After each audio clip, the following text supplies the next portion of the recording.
మనకి ఇక్కడ ప్రతి ఒక్కళ్ళ లైఫ్ కూడా ఒక్కొక్క స్టోరీ లాంటిదే కదా. ఎందుకంటే ఒక్కొక్క లైఫ్లో ఒక్కొక్క ఇబ్బందులు ఉంటాయి, ఒక్కొక్క కష్టాలు ఉంటాయి. సో అన్నీ డిఫరెంట్గా ఉంటాయి. అయితే ఇక్కడ శిఖర్ ధావన్ లైఫ్ చూసుకున్నా సరే అటువంటి డిఫరెంట్ టైప్ ఆఫ్ స్టోరీనే.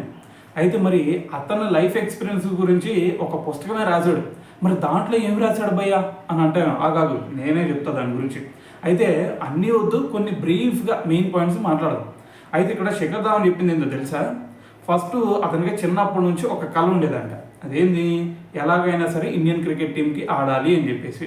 సో అయితే మరి అతను ప్రాక్టీస్ చేశాడు, మొత్తం కష్టపడ్డాడు, ఓకే మొత్తం అయిపోయింది. దాని తర్వాత ఇండియన్ టీం నుంచి 2010లో కాల్ వచ్చింది, అరే అబ్బాయి నువ్వు సెలెక్ట్ అయ్యావరా, ఇండియన్ టీంకి ఆడాలరా అని చెప్పేసి.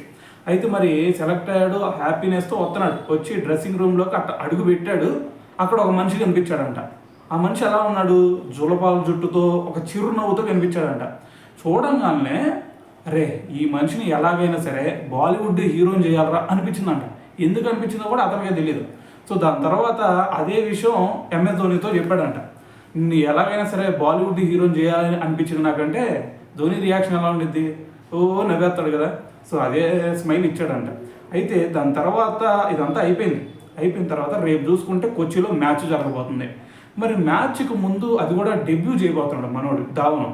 సో మరి కొంచెం టెన్షన్ తొత్తలు అన్నీ ఉంటాయి కదా. ఒరే నేను ఫస్ట్ మ్యాచ్ ఆడబోతున్నాను, అది కూడా మ్యాచ్ చూసుకుంటే ఆస్ట్రేలియా మీద, అది కూడా మన కొచ్చిలో. సో మరి కొంచెం టెన్షన్ ఉండేది కదా. మరి ఆ టెన్షన్తో కొంచెం నిద్ర కూడా పట్టలేదంట. మరి కొంచెం అట్టట నిద్రపోయాడంట. తెల్లారి చూసేసరికి బయట వర్షం పడతా ఉందంట. ఒరే ఏందిరా ఫస్ట్ మ్యాచ్ ఆడాలనుకున్నాను, బయట చూస్తే వర్షం ఏందిరా, ఇదేం ఆడనుకో నాకు అని చెప్పేసి సో ఫీల్ అయ్యాడంట. అయితే సో దాని తర్వాత నేను సరిగ్గా నిద్రపోలేదు కదా, అక్కడ ఎలా పర్ఫార్మెన్స్ ఇస్తానో తెలీదు. సో మరి దేవుడు మంచిగా చేశాడులే అనుకుని కాంప్రమైజ్ అయ్యాడంట.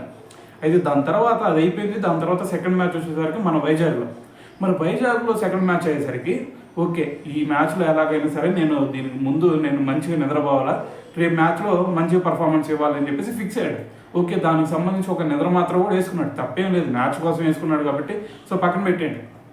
నిద్ర మాత్రం వేసుకుని పడుకునేసరికి దాని తర్వాత రోజు ఫ్రెష్గా లేచాడు.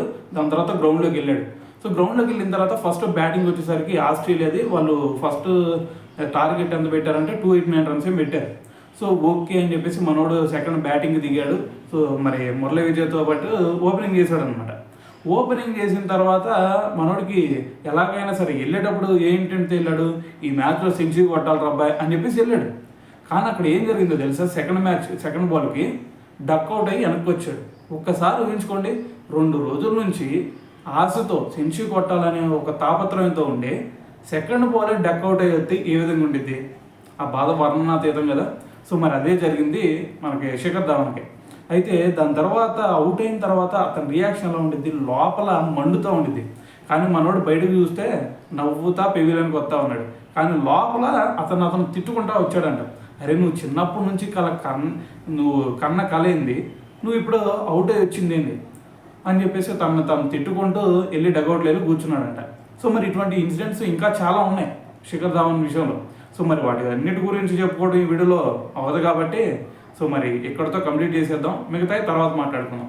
మరి ఈ జరిగిన ఈ ఇన్సిడెంట్స్ గురించి మరి మీరేమనుకుంటున్నారు అనేది కూడా తెలియాలి కదా. సో మరి తెలియాలంటే కామెంట్ చేయాలి కదా. సో కామెంట్ చేయండి మరి.